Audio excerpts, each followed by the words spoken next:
একদিন ভোরবেলা পান্তাবুড়ি তার কুঁড়ে ঘরের দরজা খুলতেই দেখল দরজার সামনে একটা ছোট্ট কুকুরছানা কুঁকড়ে পড়ে আছে। তার পা একটু আহত আর সে দুর্বল গলায় কুই কুই করছে। পান্তাবুড়ির খুব মায়া হলো।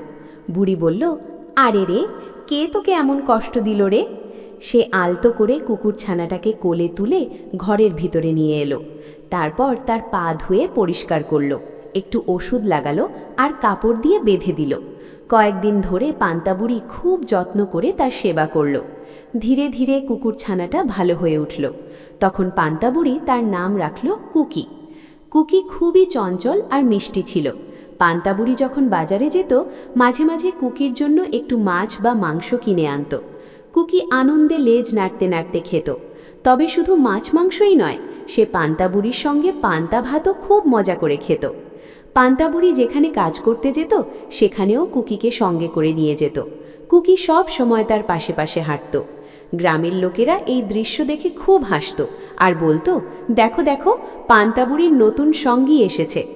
একদিন পান্তাবুড়ি কাজ করতে ব্যস্ত ছিল। তখন কুকি হঠাৎ জোরে জোরে ঘেউ ঘেউ করতে শুরু করলো।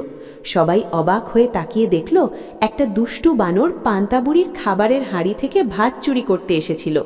কুকির চিৎকারে বানরটা ভয় পেয়ে গাছের উপর লাফিয়ে পালালো। পান্তাবুড়ি হাসতে হাসতে বলল, বাহ কুকি, তুই তো আমার ভালো পাহারাদার। সেদিন থেকে কুকি শুধু পান্তাবুড়ির বন্ধু নয়, তার ছোট্ট রক্ষকও হয়ে গেল।